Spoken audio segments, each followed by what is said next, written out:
Political commentator Steve Cortes says there are better days ahead for America by John Grimaldi. Political commentator Steve Cortes served on former President Donald Trump's Hispanic Advisory Council, advocating for his fellow Hispanics. Recently, Cortes sat down with Rebecca Weber, CEO of the Association of Mature Americans, for an interview on AMAC's Better for America podcast.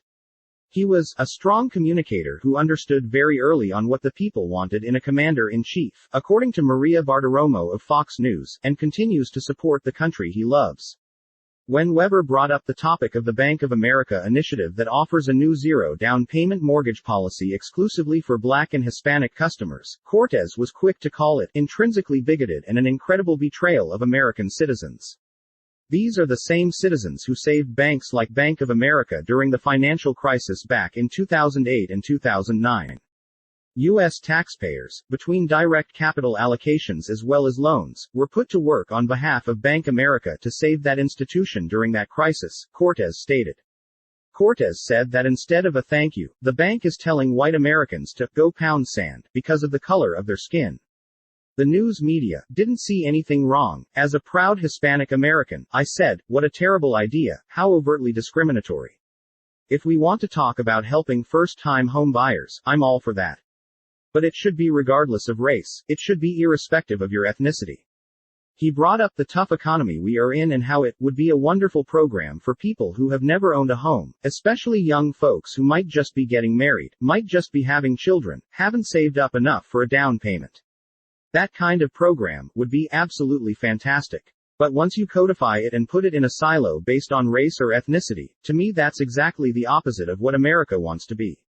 We're in the midst of the Biden inflationary cycle. Cortes calls it sticky inflation, and he said that all of us, black, brown and white, are suffering. He explained that sticky inflation refers to the fact that when prices of rent, housing, and services are raised they rarely, if ever, come back down. He noted that the Atlanta Federal Reserve Bank even has a sticky price index. If you look at the history of inflation generally, the first phase of inflation is commodity-based. And I'm not saying we're done with commodity-based inflation, but I'm just saying that it's the first wave to hit. The second wave, the more problematic wave, is sticky inflation, things like rents. So, anybody who rents their home, if they have renewed recently or if they're looking to renew, they are facing stiff increases on a national basis. According to Apartment.com, 15% right now is the year-over-year median rise in apartments.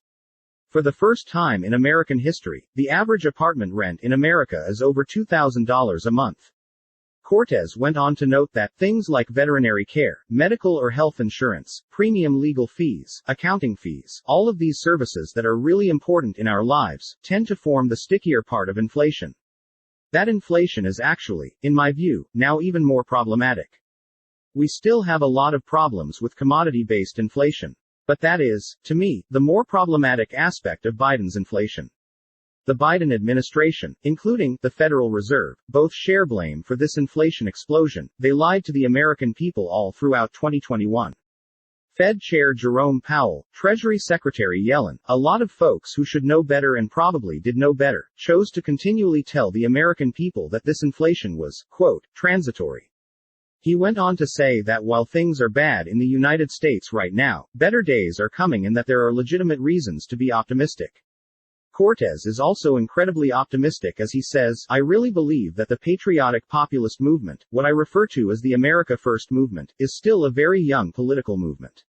And as a young movement, we have lots of fits and starts. But the trajectory, in my view, is towards success for this movement. It wasn't just about the election of President Trump, as important as that was. It wasn't just about one election cycle. It is an ongoing movement that continues to gain steam and continues to broaden in terms of its constituencies. And one of those constituencies, by the way, which I spend a lot of time reaching out to, is Hispanic Americans who are increasingly rallying to the political right and to the patriotic populist movement and to the America First movement. We're seeing candidates who happen to be Hispanic getting elected more and more and who are standing for office in the November elections. So, it gives me great reason for hope and optimism. And I do believe as bad as the situation is in the United States, we do have solutions. Please consider joining the Association of Mature American Citizens. Please take a moment and subscribe to this channel.